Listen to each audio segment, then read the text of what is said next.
ក្មេងស្រីតូចនោះគ្រាន់តែវាដោយចែកកំរាមដៃមួយហើយវាបានចាប់ផ្ដើមនៅវិនាទីបន្ទាប់នំបានបញ្ជួយប៉ុន្តែអ្នកបម្រើនៅតែរឹងមាំនាងបានប្រញាប់ប្រញាល់ចូលទៅក្នុងផ្ទះដើម្បីជួយមិនដឹងថាចុះនៅក្នុងបន្ទប់រវាងអ្នកទាំងពីរពួកមន្ត្រីនិងអ្នកបម្រើបានរៀបចំកិច្ចការជួយដេញនាងពួកគេមិនមានពេលស្លៀកពាក់សម្លៀកបំពាក់របស់ខ្ញុំចាប់ផ្ដើមរត់ចេញប៉ុន្តែខ្ញុំទៅពេលនោះពីកន្លែងដែលអ្នកបម្រើត្រូវបានគេអ្នកបម្រើបានប្រញាប់ប្រញាល់ចូលទៅដោយច្របូកច្របល់បែបនេះបានធ្វើឲ្យរត់ចំណាស់មានអារម្មណ៍ខ្មាស់អៀនយ៉ាងខ្លាំងដូច្នេះហើយនាងបានរត់ត្រឡប់មកវិញនៅលើគ្រែភ្លាមនោះមូសនៅលើគ្រែតង់នោះស្រាប់តែដួលរំភ្លាមក្រឡេកមើលអរិយាប័ត្រដ៏អាក្រក់របស់អ្នករៀបរដាងជាសាធារណៈដោយគ្មានក្រឡេកចំពោះមុខនាងហើយក្មេងស្រីតូចនោះចង់សូមឲ្យឪពុកដ៏ថោកទាបដែលក្បត់ម្ដាយត្រូវបានគេអាម៉ាស់មុខជាសាធារណៈដើម្បីឲ្យនាងជាបុរសរបស់មន្ត្រីម្នាក់ជាមនុស្សបន្ទាប់ពីឪពុកចាប់ផ្ដើមរក្សាអ្នកបម្រើប្រុសម្នាក់បានចាប់ប្រពន្ធរហូតដល់សម្លាប់ខ្លួនគំនិតរបស់ប្រពន្ធនិងកូនស្រីដូច្នេះនៅក្នុងពេលម្ដាយនិងកូនស្រីឡើងភ្នំដើម្បីបួងសួងសុំពរជ័យបានសម្លាប់យ៉ាងខុសខើហើយសម្ភារៈអំឡុងពេលរត់ទីខ្លួនបាននៅទីនោះដោយចៃដន្យបុរសសាសនាតៅដែលបរាជ័យសម្បត្តិនោះត្រូវបានប្រគល់ឲ្យក្មេងស្រីតូចនោះភាពគ្រាន់តែទេសបានធ្លាក់ពីលើច្រាំងថ្មចោលពេលមានវិបត្តិភ្លាមក្មេងស្រីនោះក៏ការដាក់មន្តអាគមដើម្បីបង្កើតខែការពារឯងដោយសារតែអំណាចវេទមិនខ្សោយការការពាររកបានបែកខ្ទេចខ្ទេភ្លាមហើយម្ដាយនិងកូនស្រីវាធ្លាក់ហើយចៃដន្យឲ្យបុកមួយបុរសក្មេងស្រីតូចយំទៅតាមបុរសរូបរាងរបស់មនុស្សម្នាក់អាចត្រូវបានកំណត់ភ្លាមគាត់គឺជាឆ្មាំអធិរាជនៅក្នុងសៀវភៅមេបញ្ជាការហ្វូនាងវាច្បាស់ណាស់ថាមនុស្សពេញវ័យត្រូវបានបំពុលគាត់ត្រូវពុះចិត្តដូច្នេះគាត់បានសួរម្ដាយរបស់គាត់យកទឹកមកហើយឆ្លៀតឱកាសនោះដើម្បីសិញ្ចឹងគិតវេទមន្តមួយគ្រាប់ត្រូវបានផ្ដល់ទៅឲ្យក្នុងមាត់របស់មនុស្សធំនៅក្នុងមាត់របស់ស្ត្រីពេលគេឲ្យគាត់ផឹកទឹកហ្វូដាមនុស្សនោះភ្ញាក់ឡើងហើយនាងគិតថាស្ត្រីម្នាក់មានចិត្តអាក្រក់ចំពោះខ្លួនឯងតូចតាចក្មេងស្រីនោះបាននិយាយថានាងបានជួយសង្គ្រោះដល់ពេលនោះលោកហ្វូក៏ដោះលែងគាត់បានលើកដៃឲ្យពួកគេហើយបង្ហាញការដឹងគុណរបស់គាត់បន្ទាប់មកលោកហ្វូបាននាំម្ដាយទាំងពីរនាក់ស្ត្រីរូបនោះត្រូវបានគេនាំត្រឡប់ទៅផ្ទះវិញមកក៏ដោយហឹងយ៉ាងខ្លាំងគាត់ធៀបនឹងអូនឯងប្រាប់ប្តីរបស់អ្នកយ៉ាងហោចណាស់អ្នកផ្ទាល់គាត់ក៏ជាភរិយារបស់អនុរដ្ឋមន្ត្រីក្រសួងជំនុំផងដែរដោយមិនបានរំពឹងទុកនាងត្រូវបានគេតាមប្រមាញ់ប៉ុន្តែនាងមិនដែលនៅស្មានថាប្តីរបស់គាត់ជាមេខ្លោងនៅពីក្រោយឃាតកម្មក្មេងស្រីនោះបានប្រាប់គាត់ពីការពិតភ្លាម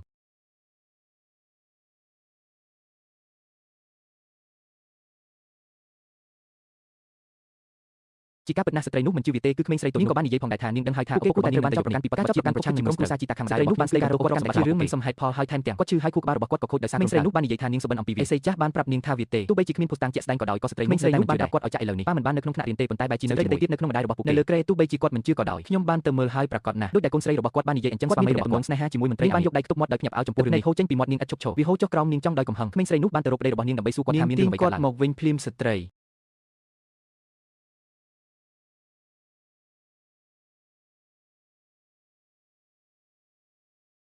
សម្ដីរបស់កូនប្រុសគាត់ធ្វើឲ្យគាត់ភ្ញាក់ខ្លួនដូច្នេះគាត់បានរៀបចំខ្លួនត្រឡប់ទៅរបស់របស់ដើម្បីយកកូនស្រីរបស់អ្នកមកវិញក្មេងស្រីនោះមកដល់ផ្ទះឪពុកម្ដាយរបស់នាងវាបានរៀបចំរបស់យ៉ាឲ្យសន្លប់ដូច្នេះការចាប់ផ្ដើមបានកើតមកឈុតឆាកដ៏អាក្រក់មួយប៉ុន្តែនៅពេលដែលស្ត្រីម្នាក់ចាប់អីវ៉ាន់រួចចេញមកក្រៅភ្លាមខ្ញុំក៏បានត្រូវបានចាក់សោហើយក្មេងស្រីតូចបន្ទាប់មកកូនសាមេមួយបានលេចចេញមកស្ត្រីនោះភ្ញាក់ផ្អើលហើយសួរនាងថាតើស្ត្រីម្នាក់អាចមានសមត្ថភាពបែបនេះដោយនោះបានកុហកហើយអះអាងថាខ្លួនជាបុរសបានរៀនពួកគេលើម្ដាយរបស់ស្រីដូច្នេះពួកគេបានទៅផ្ទះជីតាខាងម្ដាយរបស់នាងហើយនោះបានគម្រាមកំហែងភ្លាមថាបញ្ហានៃការខិតជាមួយស្ត្រីនិងការក្បត់ប្រទេសត្រូវបានគេមួយម៉ោងក្រោយមកព្រះចៅអធិរាជពួកគេនឹងនាំមនុស្សមករស់រើផ្ទះប៉ុន្តែឪពុកខ្ញុំមិនជឿវាទេគេថាសប្តាហ៍ថ្ងៃកូនប្រសានៅក្នុងតុលាការនៅតែនិយាយរឿងល្អជាច្រើនអំពីខ្លួនគាត់ហើយពួកគេមិនជឿទេហើយក្មេងស្រីតូចនោះគាត់មានគំនិតមួយបុរសចំណាស់នោះ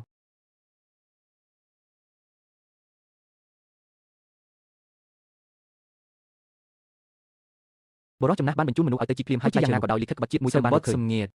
ក្មេងស្រីតូចនោះគ្រាន់តែវាដោយចែកកំរាមដៃមួយហើយវាបានចាប់ផ្ដើមនៅវិនាទីបន្ទាប់នំបានបញ្ជួយប៉ុន្តែអ្នកបម្រើនៅតែរឹងមាំនាងបានប្រញាប់ប្រញាល់ចូលទៅក្នុងផ្ទះដើម្បីជួយមិនដឹងថាចុះស្វែងនៅក្នុងបន្ទប់រវាងអ្នកទាំងពីរពួកមន្ត្រីនិងអ្នកបម្រើបានរៀបចំកិច្ចការជួយដេញនាងពួកគេមិនមានពេលស្លៀកពាក់សម្លៀកបំពាក់របស់ខ្ញុំចាប់ផ្ដើមរត់ចេញប៉ុន្តែខ្ញុំទៅពេលនោះពីកន្លែងដែលអ្នកបម្រើត្រូវបានគេអ្នកបម្រើបានប្រញាប់ប្រញាល់ចូលទៅឆាកដោយច្របូកច្របល់បែបនេះបានធ្វើឲ្យបុរសចំណាស់មានអារម្មណ៍ខ្មាស់អៀនយ៉ាងខ្លាំងដូច្នេះហើយនាងបានរត់ត្រឡប់មកវិញនៅលើគ្រែភ្លាមនោះមូសនៅលើគ្រែតង់នោះស្រាប់តែដួលរំភ្លាមក្រឡេកមើលអរិយាប័ត្រ